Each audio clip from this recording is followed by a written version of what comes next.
Hello everyone. आज हम हमारी यूनिट 3 स्टार्ट करने जा रहे हैं जिसका नाम है human development and family studies, मानव विकास और परिवार अध्ययन। यह यूनिट 3 का 7 चैप्टर है जिसमें प्रारंभिक बाल्यावस्था देखभाल और शिक्षा पढ़ेंगे, early childhood care and education.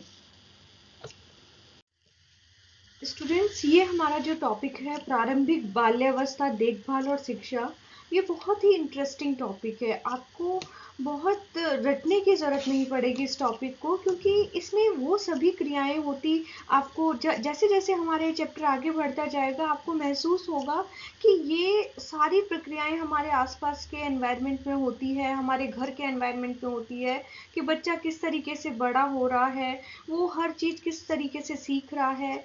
आप सब ये बातें सीखते चले जाएंगे। इस चैप्टर को समझाने के लिए लर्निंग ऑब्जेक्टिव्स डिसाइड किए गए हैं कि इस पार्ट को पढ़ के हम कौन कौन सी बातों को जान सकेंगे, जो कि इस प्रकार है। प्रारंभिक बाल्यावस्था देखभाल और शिक्षा के उन मौलिक सिद्धांतों को समझ सकेंगे जो भारतीय समाज में लागू होते हैं, अर्थात कि किस तरीके से बच्चे का विकास होता है, वृद्धि और विकास किस तरीके से होता है, और वो किस तरीके से अपने परिवार से, अपने आसपास के वातावरण से हर दिन नई चीज़ें सीखता है और अपना मानसिक विकास करता है। हर दिन उसके विकास के अंदर बहुत सारी चीज़ें ऐड होती चली जाती हैं। हर दिन वो प्रत्येक व्यक्ति से कुछ ना कुछ सीखता चला जाता है। सेकंड ऑब्जेक्टिव है बच्चों की आरंभिक देखभाल और अध्ययन अनुभवों के महत्व को समझ सकेंगे कि बच्चे कैसे खेलते हैं और सीखते हैं। इस अवस्था में ये बहुत ही इम्पॉर्टेंट अवस्था होती है, और इस अवस्था के अंदर बच्चा जैसे जैसे बड़ा होता जाता है वो अपने अनुभवों से सीखता है और खेल खेल के माध्यम से सीखता है। जैसे अगर एक बच्चा खड़ा होना भी सीख रहा है तो वो एक दो बार गिरता है, फिर अपने कॉन्फिडेंस के साथ खड़ा होता है और एक एक कदम आगे बढ़ता हुआ आगे भागना शुरू कर देता है। थर्ड पॉइंट है प्रारंभिक बाल्यावस्था देखभाल और शिक्षा में जीविका के लिए आवश्यक जानकारी और कौशलों को समझ सकेंगे, अर्थात कि जो लोग ईसीसी की पढ़ाई कर रहे हैं वो उन्हें कौन सी पढ़ाई करनी चाहिए और पढ़ने के बाद वो अपने रोजगार किस तरीके से प्राप्त कर सकते हैं, कहाँ कहाँ उनको नौकरियां मिल सकती है। हम ये सारी जानकारी इस चैप्टर से प्राप्त करेंगे। इस चैप्टर को भी स्टूडेंट्स मैंने क्वेश्चन आंसर फॉर्मेट में तैयार किया है, जो कि इस प्रकार है। अब हमारा फर्स्ट क्वेश्चन है, प्रारंभिक बाल्यावस्था देखभाल और शिक्षा के महत्व पर प्रकाश डालिए व महत्वपूर्ण क्षेत्रों को स्पष्ट कीजिए।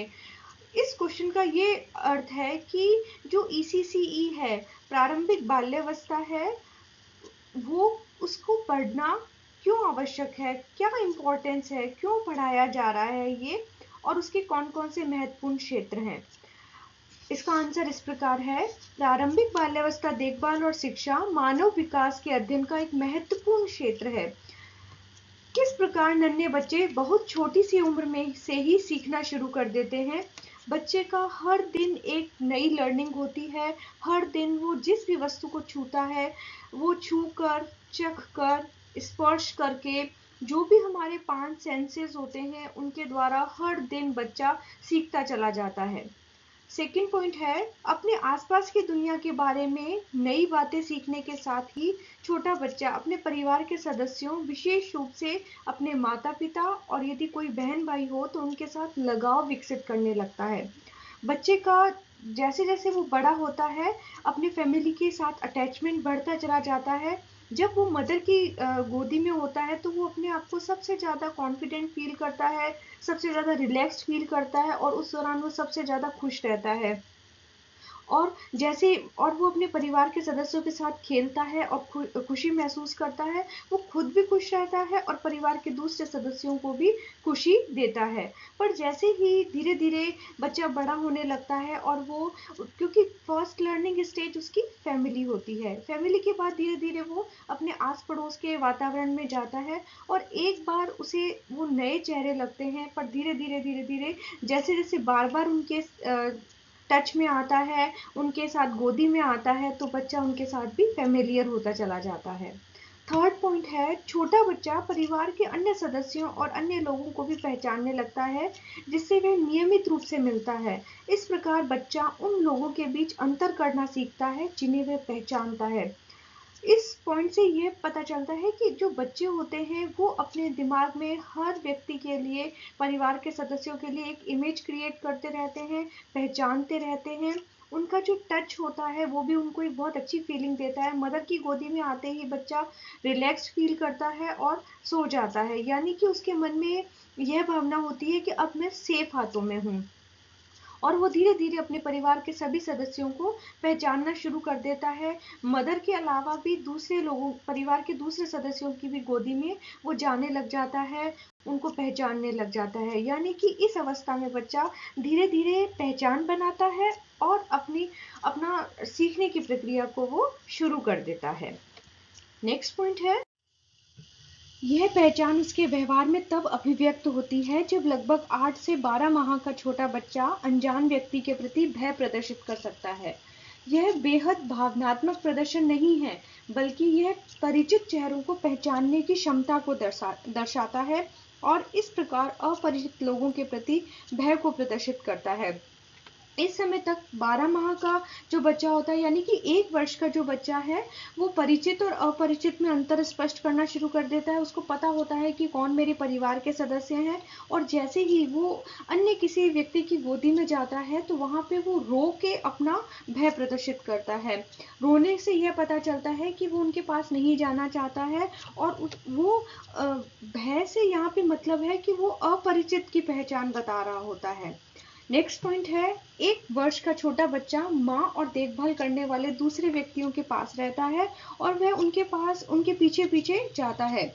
अधिकांश मामलों में यह व्यवहार जल्दी ही छूट जाता है, क्योंकि बच्चे में यह समझने की क्षमता विकसित हो जाती है कि माँ के दूसरे कमरे में चले जाने पर वह लुप्त नहीं हो जाएगी। अर्थात बच्चा अपने पारिवारिक वातावरण से सीखता है और वह यह समझ लेता है कि मेरी मदर मेरे घर में ही है। मदर उसके सामने कोई भी खिलौना रख देती हैं, टॉय रख देती हैं, बच्चा उससे खेलता रहता है, उनकी आवाज़ को महसूस करता है, उन खिलौनों को टच करता है, उनको पकड़ने की कोशिश करता है। धीरे धीरे वो चीज़ों को पकड़ रहा होता है और समझ विकसित करने लग जाता है कि मेरी मदर मेरे घर में ही है, और वो इस एनवायरनमेंट पे जहाँ पे वो खेल रहा है वो बिल्कुल सुरक्षित है। वो माँ के पास और अन्य परिवार के दूसरे सदस्यों के पास बिल्कुल सुरक्षित है। बच्चा बहुत तेजी से बढ़ रहा होता है। वह चलना, ठीक से चीज़ों को पकड़ना और अनेक मुद्राओं में अपने शरीर को कई तरीकों से संतुलित करना सीख रहा होता है। बच्चा मल और मूत्र विसर्जन पर भी नियंत्रण सीखता है।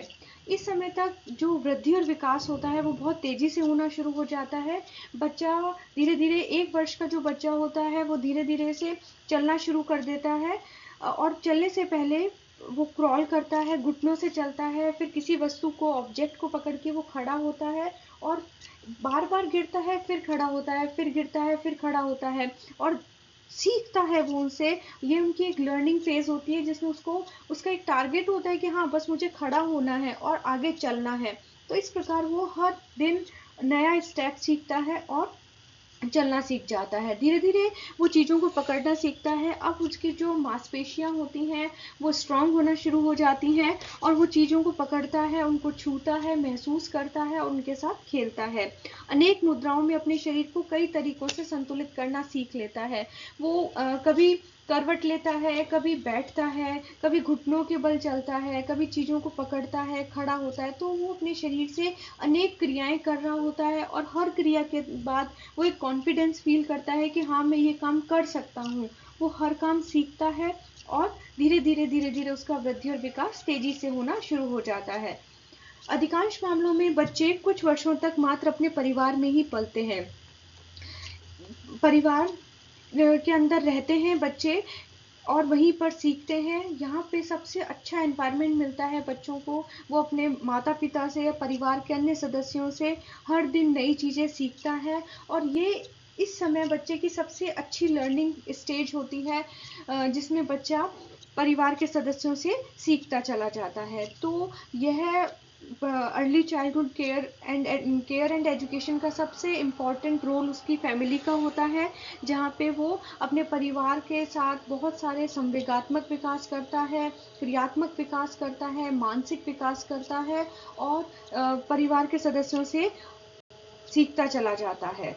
नेक्स्ट क्वेश्चन है, सेकेंड क्वेश्चन इज वैकल्पिक देखभाल व्यवस्था किसे कहते हैं? तो स्टूडेंट्स, वैकल्पिक का मतलब होता है विकल्प होना। अगर मदर काम पे जा रही है तो सेकंड विकल्प क्या है, कौन है जो कि बच्चे की प्रारंभिक बाल्यावस्था में देखभाल कर रहा है? तो इसका आंसर इस प्रकार है, कुछ मामलों में जहां माँ घर के बाहर काम करती हो वहां बच्चे की देखभाल के लिए वैकल्पिक व्यवस्था की आवश्यकता होती है। अर्थात कि मदर अगर वर्किंग है तो मदर की जगह बच्चे का जो देखभाल है वो किसी और के ऊपर होगी। जैसे घर में संयुक्त परिवार है तो वहाँ पे दादा दादी हैं, नाना नानी हैं, जो भी उस परिवार के साथ रह रहे हैं वो उस बच्चे की देखभाल करते हैं। जबकि आजकल संस्थागत शिशु देखभाल के प्रावधान की आवश्यकता बढ़ती जा रही है। इसके लिए कोई अनौपचारिक पारिवारिक देखभाल की व्यवस्था हो सकती है, जिसमें आसपास की कोई महिला अपने घर में व्यवसाय के रूप में शिशु केंद्र क्रैच चला सकती हैं। इस पॉइंट का मतलब है कि अगर मदर काम पे जा रही हैं और अगर हमारी जॉइंट फैमिली नहीं है, क्योंकि आजकल न्यूक्लियर फैमिली का सिस्टम हो गया है हमारे समाज में, हमारा फर्स्ट ऑब्जेक्टिव ही यही था कि समाज में किस तरीके से बच्चों की देखभाल हो रही है हमें ये जानकारी हासिल करनी है। तो पहले क्वेश्चन में हमने ये देखा कि बच्चों की देखभाल करने का महत्व क्यों है, क्या इम्पोर्टेंस है, वो हमने पढ़ा। और दूसरा अब हमारा क्वेश्चन है वैकल्पिक देखभाल क्या होती है? तो वैकल्पिक देखभाल होती है कि मदर के अलावा बच्चे की जो प्रारंभिक देखभाल है और जो उन्हें शिक्षित किया जा रहा है, एजुकेट किया जा रहा है, वो किसके द्वारा किया जा रहा है। तो न्यूक्लियर फैमिली के कारण आजकल ऐसे बहुत सारे ऑर्गेनाइजेशंस हो गए हैं, बहुत सारे इंस्टीट्यूट्स हैं जो कि शिशु की देखभाल करते हैं। और उसमें एक क्रैच का नाम भी है कि जो बच्चे का घर है उसके आसपास ही कोई महिला हो जो कि शिशु केंद्र चला रही है, जिसे क्रैच कहते हैं, तो वहां पे भी बच्चे की देखभाल की जा सकती है। अथवा यह कोई संस्थागत केंद्र हो सकता है जहां बच्चों की देखभाल की जाती है। शिशु केंद्र को प्राथमिक देखभालकर्ता के विकल्प के रूप में देखा जाता है, यद्यपि इन्हें बच्चे के सीखने और विकास की बेहतरी के लिए आवश्यक अनुभव के रूप में नहीं देखा जा सकता है। अर्थात कि यहाँ पर जो संस्थागत केंद्र होते हैं, मतलब इंस्टीट्यूट्स होते हैं जहाँ पे बच्चों की देखभाल की जाती है, अगर परिवार नहीं कर पा रहा है, मदर और फादर दोनों वर्किंग हैं और उन्हें अपने काम पे जाना पड़ रहा है, तो उस दौरान उन्हें किसी इंस्टीट्यूट में, किसी क्रैच में अपने बच्चों को छोड़ना होता है, जहाँ पे पूरे दिन बच्चों की सही तरीके से देखभाल होती है। देखभाल के साथ साथ उन्हें उनके हर एक विकास के ऊपर ध्यान रखा जाता है, ये सारा ऑब्जर्वेशन किया जाता है। तो इस पूरी व्यवस्था को वैकल्पिक देखभाल व्यवस्था कहते हैं। थर्ड क्वेश्चन इज प्रारंभिक बाल्यावस्था सीखने और जिज्ञासा की प्रकट करने की प्रमुख अवस्था है, इस कथन को स्पष्ट कीजिए। स्टूडेंट्स, अभी तक हमने जो दो क्वेश्चन पढ़े हैं उसमें फर्स्ट क्वेश्चन में हमने सीखा है कि एक छोटा बच्चा जो है वो अपने मदर से सीखता है, अपने फैमिली के अन्य मेंबर से सीखता है, और जो परिवार होता है वो उसका फर्स्ट लर्निंग फेज होता है जहाँ पे वो अपने सीखने की प्रक्रिया को प्रारंभ कर देता है। सेकेंड क्वेश्चन में हमने सीखा कि वैकल्पिक देखभाल, अगर मदर काम पे जा रही है, माता और पिता दोनों काम पे जा रहे हैं, तो उनकी जगह कौन है जो बच्चे की देखभाल कर रहा है। और उसमें या तो संयुक्त परिवार के दूसरे सदस्य हो सकते हैं या कोई इंस्टीट्यूट हो सकता है, संस्था हो सकती है, जैसे कि क्रैच है जहाँ पे बच्चे को रखा जाता है। तो सीखने की जो प्रक्रिया है वो वहां से बच्चा सीखना प्रारंभ कर देता है। अब हमारा थर्ड क्वेश्चन है, उसमें है कि अब बच्चा घर से बाहर आ जाता है और अब वो जैसे क्रैच में जा रहा है या प्री स्कूल में जा रहा है, तो वहाँ वो किस तरीके से सीखता है। तो इसका आंसर इस प्रकार है, आदर्श रूप से बच्चे के लगभग 3 वर्ष का हो जाने पर उसकी गतिविधियां और अनुभव बढ़ने लगते हैं। उसकी गतिविधियां और अनुभव क्यों बढ़ने लगते हैं? क्योंकि अब वो परिवार के अलावा प्री स्कूल में आने लग जाता है, क्रैच में जाना शुरू कर देता है, जहाँ पे वो बच्चों को, दूसरे बच्चों को देखता है और उनको देख के नई नई क्रियाएं करता है। जो क्रियाएं वो अपने घर में नहीं कर रहा होता है, वो प्री स्कूल में करना शुरू कर देता है। तो इस समय उसको एक जिज्ञासा रहती है और उसको सीखने की ललक रहती है कि ये काम मैं भी करके देखूं, ये काम मैं भी कर सकता हूँ। ठीक है, इसका नेक्स्ट पॉइंट है, यदि बच्चा अब भी सिर्फ अनौपचारिक और छोटी सामूहिक गतिविधियों को ही कर पाता है, लेकिन फिर भी परिवार और निकट परिवारजनों के अलावा अन्य लोगों के साथ मेलजोल के अवसरों का अत्यधिक महत्व है। यह आरंभिक वर्ष बच्चे के लिए नई चीजें सीखने और अपने परिवेश का पता लगाने के लिए अत्यधिक महत्वपूर्ण होते हैं।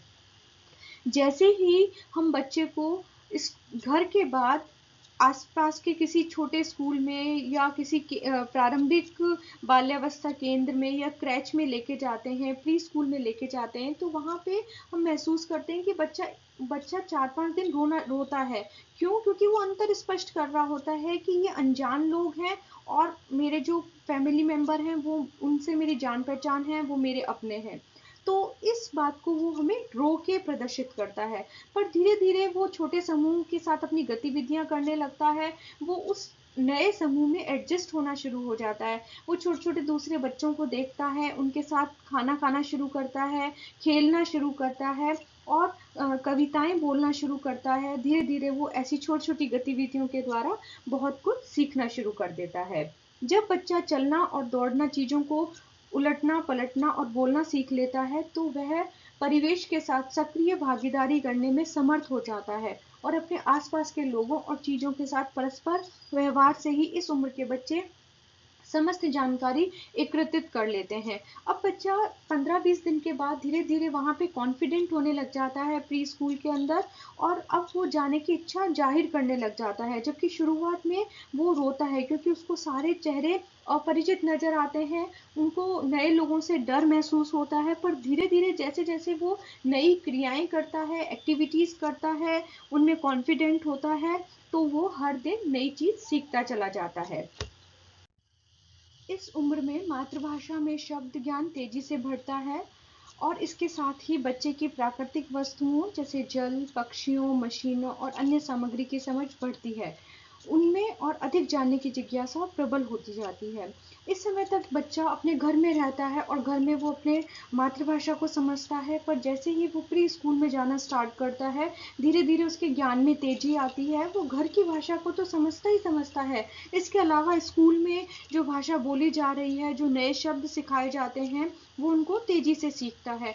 इसके अलावा जो उस बच्चे के ग्रुप में जो उसके फ्रेंड्स हैं, वो जो भाषा बोलते हैं, वो बच्चे उनको भी तेजी से सीख लेते हैं। इसके अलावा इस समय बच्चे पानी की बहुत सारी एक्टिविटीज में वो खुश होते हैं, पक्षियों के साथ खुश होते हैं, और बहुत सारी मशीनों जैसे बहुत सारे टॉय होते हैं, वो टॉय कैसे काम कर रहे हैं, कैसे चल रहे हैं, कैसे उसके साथ खेला जाता है, ये सारी समझ उनको विकसित हो जाती है। और इसका सबसे लेटेस्ट एग्जाम्पल अब मोबाइल है कि छोटे बच्चे इतनी जल्दी मोबाइल के ऊपर अपनी अंगुलियां चलाना शुरू कर देते हैं, जल्दी से जल्दी वो नए नए फोल्डर्स को खोल देते हैं और उनके ऊपर गेम खेलना शुरू कर देते हैं। कोई चीज़ देखने पर वह अक्सर बड़ों से पूछते हैं कि ऐसा क्यों है, क्योंकि उनकी जिज्ञासा की प्रवृत्ति बहुत बढ़ जाती है। वो हर चीज़ सीखना चाहते हैं, इसलिए उनका हर समय प्रश्न होता है कि अब सुबह क्यों हो गई है, अब अंधेरा क्यों हो गया है, आप बाहर क्यों जा रहे हो। हर प्रश्न उनके पास बहुत सारे क्वेश्चन होते हैं जिनका जवाब उनको अपनी जिज्ञासा को शांत करने के लिए पूछना होता है। इसलिए इस उम्र के बच्चों के लिए अनुकूलतम परिवेश प्रदान करना और बच्चे पर उनकी सीखने की क्षमता से अधिक बोझ ना डालने का विशेष ध्यान रखना चाहिए। इस समय पेरेंट्स को चाहिए, माता पिता को विशेष ध्यान रखना चाहिए कि बच्चों को उनकी आयु के आधार पर ही सिखाया जाना चाहिए। ऐसा नहीं है कि उनको फॉर्मल सिस्टम में डाल दिया जाए और उन्हें ज़्यादा से ज़्यादा सिखाने की कोशिश की जानी चाहिए। ऐसा नहीं करना चाहिए, बच्चे अपने आप सीखते चले जाते हैं। यदि हम बच्चे को एक जगह बिठाकर बड़े बच्चों के औपचारिक विद्यालय की भांति पढ़ने को बाध्य करते हैं, तो उनकी जिज्ञासा खत्म हो जाती है और बच्चा बेचैन और असुरक्षित महसूस करता है। अगर हम बच्चे के मानसिक विकास से ज़्यादा उसको सिखाने की कोशिश करते हैं, तो बच्चा असुरक्षित महसूस करता है। अतः बच्चा जिस एनवायरनमेंट में कंफर्टेबल होता है, अगर वो खेल खेल के माध्यम से सीखना चाहता है तो उसी तरीके से उसे सिखाना चाहिए, थोड़ा थोड़ा करके उसे सिखाना चाहिए, क्योंकि जैसे जैसे उस गेम के लिए, उस सीखने के अंदर उसकी रुचि बढ़ेगी, इंटरेस्ट बढ़ेगा, वो अपने आप अपनी जिज्ञासा के द्वारा सीखता चला जाएगा। इसलिए यह समझना अत्यंत महत्वपूर्ण है कि इस उम्र के बच्चों के लिए सीखने का सबसे अनुकूलतम परिवेश वह होता है जो सुरक्षित, निरापद, प्रेम पूर्वक, विविध प्रकार के व्यक्तियों और खेल सामग्रियों, खिलौनों और प्राकृतिक चीजों से युक्त हो, और वहाँ देखभाल करने वाले वयस्क जैसे माँ, दादी, दादा और विद्यालय पूर्वक शिक्षक या भाई बहन उपस्थित हो। अर्थात इस आंसर से हमने यह समझा है कि बच्चे को एक सुखद वातावरण मिलना चाहिए सिखाने के लिए, एक प्रेम पूर्वक वातावरण मिलना चाहिए, क्योंकि बच्चे को डांट के नहीं सिखाया जा सकता है, बल्कि उसे प्यार से सिखाया जा सकता है, और अलग अलग तरीकों से सिखाने की कोशिश करनी चाहिए, खेल खेल के द्वारा सिखाने की कोशिश करनी चाहिए, क्योंकि बच्चे खेल को एंजॉय करते हैं, एक्टिविटीज़ को एंजॉय करते हैं, और जितनी भी नेचुरल चीज़ें हैं, जैसे अगर बच्चों को स्टैंडिंग लाइन भी सिखानी है, और अगर हम उन्हें एक मिट्टी लेके और उसके अंदर उसके फिंगर से अगर हम उसको स्टैंडिंग लाइन सिखाएंगे तो वो उसको एंजॉय भी करेगा और जल्दी भी सीखेगा। तो हमें प्राकृतिक चीज़ों का ही उपयोग करके बच्चों को सिखाने की कोशिश करनी चाहिए, और ज़्यादा से ज़्यादा एक्टिविटी के थ्रू उनको सिखाना चाहिए। नेक्स्ट क्वेश्चन इज, प्रारंभिक बाल्यावस्था के बच्चों के लिए विद्यालय पूर्व केंद्रों की भूमिका का वर्णन कीजिए। स्टूडेंट्स, इस क्वेश्चन में पूछा गया है कि जो प्री स्कूल है वो बच्चों के वृद्धि और विकास में क्या भूमिका रखते हैं, वो क्यों आवश्यक है, उनकी क्या इम्पोर्टेंस है। तो इसका आंसर इस प्रकार है, किसी अच्छे विद्यालय पूर्व केंद्र की पढ़ाई और अन्य अनुभव इस उम्र के छोटे बच्चों के लिए अत्यधिक लाभदायक पाए गए हैं। बाल केंद्रित उपागम और खेल खेल में सीखने का तरीका जो पढ़ाई पूरी रुचिकर बना देता है और छोटे बच्चों के लिए उपयुक्त होता है। हम बच्चों को फॉर्मल सिस्टम में इतनी जल्दी नहीं डाल सकते हैं, मतलब जो स्कूल है उनमें नहीं डाल सकते हैं, हमें स्कूल से पहले उन्हें प्री स्कूल में भेजना बहुत आवश्यक है, क्रैच में भेजना बहुत आवश्यक है, जहाँ पे उनके ऊपर कोई सिलेबस का वर्कलोड नहीं रहता है कि उनके ऊपर सिलेबस को पूरा करना है। वहाँ पे उन्हें इनफॉर्मल तरीके से सिखाया जाता है, अनौपचारिक तरीके से सिखाया जाता है, वो खेल के माध्यम से, गतिविधियों के माध्यम से सिखाया जाता है। बच्चा दूसरे बच्चों के साथ पसंद करता है, बच्चा दूसरों का साथ पसंद करता है, बहुत तेजी से काम करना सीखता है, और अक्सर अपने माता पिता को चकित कर देता है, क्योंकि जैसे ही बच्चा प्री स्कूल में जाना शुरू करता है, वह दूसरे बच्चों को कोई एक्टिविटी करते देखता है तो वो उनसे जल्दी सीख जाता है। जैसे घर में तो मदर होती है, वो अपने हाथ से बच्चे को खाना खिलाती है, पर जैसे ही वो प्री स्कूल जाता है वो अपने हाथों से खुद खाना सीख लेता है, वो पानी खुद पीना शुरू कर देता है, थोड़ा थोड़ा लिखना शुरू कर देता है जिसमें स्टैंडिंग लाइन है, सर्कल बनाना है, इस तरीके की छोटी छोटी एक्टिविटीज वो करना स्टार्ट कर देता है। विद्यालय पूर्व केंद्र में अक्सर छोटे बच्चों के अभिभावक द्वारा आश्चर्य व्यक्त किया जाता है जब उन्हें पता चलता है कि उनका बच्चा अपने आप खाना खा लेता है और उन चीज़ों को भी खा लेता है जो वह घर में सामान्यतः नहीं खाता है। यानी अब उनकी एक्टिविटीज़ बहुत ज़्यादा बढ़ जाती है, क्योंकि वो देखकर बहुत सारी चीज़ें सीख लेता है। बच्चे साथियों के साथ बहुत जल्दी सीखते हैं, और इसी कारण तथा कुछ अन्य कारणों से विद्यालय पूर्व अनुभव इनमें इस उम्र में महत्वपूर्ण होते हैं। ये जो प्रारंभिक बाल्यावस्था होती है इसके अंदर प्री स्कूल की बहुत इम्पोर्टेंस रहती है। बच्चा खेल खेल के माध्यम से बहुत कुछ सीखता है, उसकी फिजिकल एक्टिविटी होती है, मेंटल एक्टिविटीज़ होती हैं, कॉग्निटिव डेवलपमेंट होता है, इस तरीके से क्रियात्मक विकास, संवेगात्मक विकास, भावनात्मक विकास होता है। तो सारे जितने भी विकास होते हैं वो उसके प्री स्कूल का उसके अंदर बहुत ज़्यादा रोल रहता है। नेक्स्ट पॉइंट इज, यही नहीं, जो बच्चे कठिन परिस्थितियों में पलते हैं अथवा जिन्हें सीखने के लिए अधिक सहायता की आवश्यकता होती है, उनके लिए प्री स्कूल्स जो होते हैं वो बहुत ही लाभदायक होते हैं। अर्थात कि बच्चों को घर में वो वातावरण नहीं मिल पाता है, बच्चे अगर अकेले रह रहे होते हैं, जैसे पेरेंट्स अगर जॉब पे चले जाते हैं, तो बच्चों को सीखने का सही मौका नहीं मिल पाता है, वातावरण नहीं मिल पाता है, और अगर उनकी सीखने की प्रक्रिया थोड़ी सी लेट है, धीरे सीखते हैं बच्चे, तो वो किसी की सहायता से जल्दी से सीख जाते हैं। प्री स्कूल में टीचर्स होते हैं जो कि उनको अलग अलग एक्टिविटीज़ के द्वारा सिखाते हैं, जिससे बच्चे जल्दी सीख जाते हैं। ऐसा बिल्कुल नहीं है कि सभी बच्चे प्राकृतिक रूप से सीखते हैं। विद्यालय पूर्व केंद्र के अनुभव बच्चे की अन्य वस्तुओं तथा परिवेश और वस्तुओं से संबंधित जानकारी बढ़ाते हैं, और उनमें उनसे भी महत्वपूर्ण है कि छोटे बच्चों को विद्यालय में पढ़ने के लिए तैयार करना। जो प्री स्कूल्स होते हैं वो एक पहले से कराई गई प्रिपरेशन है, जिसमें बच्चे स्कूल जाने की तैयारी पहले से ही सीख लेते हैं। अब वो एक सिस्टम में आना शुरू हो जाते हैं कि उन्हें 9 बजे जाना होता है, वहाँ 3 घंटे बैठना होता है और खेल खेल के माध्यम से सीखना होता है। अब वो बच्चों के साथ ग्रुप में एडजस्ट करना सीखते हैं, बच्चों के साथ खाते हैं, खाना खाते हैं, खेलते हैं, एक्टिविटीज़ करते हैं, नई नई चीज़ों को देखते हैं, उनसे अपनी समझ को विकसित करते हैं। तो जो सीखने का दायरा है वो बढ़ जाता है।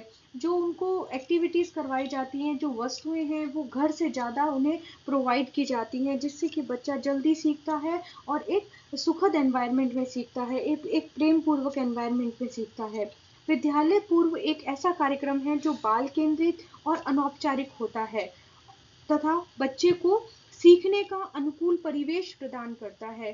जो प्री स्कूल्स होते हैं और क्रैच होते हैं वो चाइल्ड सेंटर्ड होते हैं और इनफॉर्मल सिस्टम के द्वारा वहाँ पे पढ़ाया जाता है, अर्थात कि उनके ऊपर कोई सिलेबस का बोझ नहीं होता है कि उन्हें सिलेबस कंप्लीट करवाना होता है। उन्हें एक सुखद वातावरण देना होता है बच्चों को, और चाइल्ड सेंटर्ड होना, चाइल्ड बच्चे के वृद्धि और विकास के आधार पर उन्हें सिखाना होता है कि इस उम्र का बच्चा, एक 3 साल का बच्चा कितना सीख सकता है, कितने समय में सीख सकता है और कैसे सीख सकता है। जैसे कि उनको राइम के द्वारा सिखाया जाता है, स्टोरी के द्वारा सिखाया जाता है, डायग्राम्स चित्रों के द्वारा सिखाया जाता है, पिक्चर्स के द्वारा सिखाया जाता है, और धीरे धीरे बच्चा दूसरे बच्चों को बोलते देखता है तो उनसे बहुत जल्दी सीख लेता है। उन्हें एक बहुत ही सुखद वातावरण प्रदान किया जाता है सिखाने के लिए, जो घर में सीखने के अच्छे परिवेश के लाभों का पूरक है। साथ ही ऐसी स्थिति में जहां घर के परिवेश में कोई कमी हो जाती है, वह विद्यालय पूर्व केंद्र बच्चों की घर के बाहर वृद्धि और विकास में सहायता करने में प्रमुख कारक हो सकता है। आजकल न्यूक्लियर फैमिली होती है तो घर में 1 या 2 बच्चा होता है, उन्हें इतना ज़्यादा मौका नहीं मिलता है सीखने का। तो जो प्री स्कूल्स हैं, क्रैच हैं, वो बच्चों को एक बहुत अच्छा एनवायरनमेंट देते हैं, बच्चों के सारे विकास को ध्यान में रख के कि बच्चों का क्रियात्मक विकास सही तरीके से हो, मानसिक विकास सही हो, फिजिकल डेवलपमेंट सही हो, हर प्रकार के ग्रोथ एंड डेवलपमेंट्स को ध्यान में रखकर बच्चों को एक सुखद एनवायरनमेंट दिया जाता है, बच्चों को ज़्यादा से ज़्यादा मौका दिया जाता है, परिवेश प्रदान किया जाता है, वस्तुएं प्रदान की जाती हैं, जिससे कि बच्चे ज़्यादा से ज़्यादा सीख सकें। नेक्स्ट पॉइंट है, अनेक समुदायों में विशेष रूप से सुदूर क्षेत्रों में रहने वाले अथवा जिनके पास कम संसाधन होते हैं, वहाँ अपेक्षाकृत बड़े बच्चों को भी विद्यालय जाने की जो उम्र के होते हैं वो छोटे बच्चों की देखभाल की जिम्मेदारी सौंप दी जाती है, क्योंकि माता पिता काम के लिए बाहर जाते हैं, इस कारण बड़ा बच्चा विद्यालय नहीं जा पाता, और इसलिए छोटे बच्चों की संस्थागत देखभाल बड़े बच्चों के लिए भी लाभदायक होती है, क्योंकि वह छोटे बच्चों की देखभाल से मुक्त होकर विद्यालय जा सकते हैं। इस पॉइंट पे समझाया गया है कि जहाँ पे संसाधनों की कमी है, वहाँ पर जो बड़े भाई बहन होते हैं उन पे अपने छोटे भाई बहनों की जिम्मेदारी होती है, क्योंकि परिवार को चलाने के लिए, परिवार का खर्च चलाने के लिए माता पिता को काम के कारण बाहर जाना पड़ता है। तो जो बड़े बहन भाई होते हैं वो स्कूल नहीं जा पाते हैं, पर अगर छोटे बच्चों को प्री स्कूल में भेज दिया जाए, क्रैच में भेज दिया जाए, तो उनकी जो उत्तरदायित्व है वो कम हो जाता है, वो अपनी पढ़ाई कर सकते हैं और छोटे बच्चे अपना सीख सकते हैं।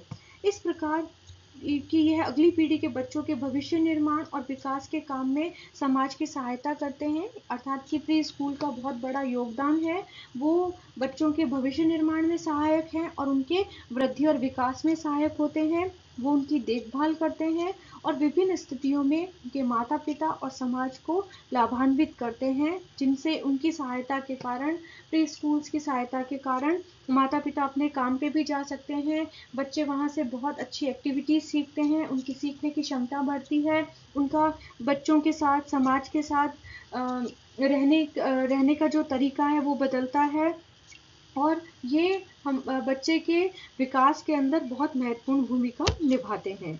Next point is national curriculum 2005 के अनुसार प्रारंभिक बाल्यावस्था देखभाल और शिक्षा के 3 मुख्य उद्देश्य निर्धारित किए गए हैं, जिसमें पहला है बच्चे का समग्र विकास, जिसमें वे अपनी क्षमता को पहचान सकते हैं।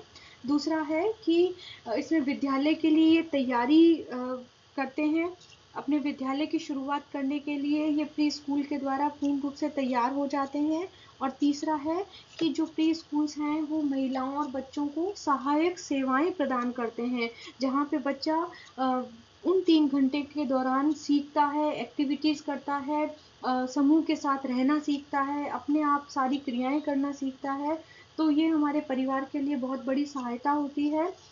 तो बच्चों, यहाँ तक हमने पढ़ा कि प्रारंभिक बाल्यावस्था देखभाल की क्या इम्पोर्टेंस है, वो क्यों आवश्यक है, आज के भारतीय समाज में उसकी क्या इम्पोर्टेंस है, वैकल्पिक देखभाल व्यवस्था क्या होती है और प्री स्कूल का क्या रोल है बच्चे के वृद्धि और विकास के लिए।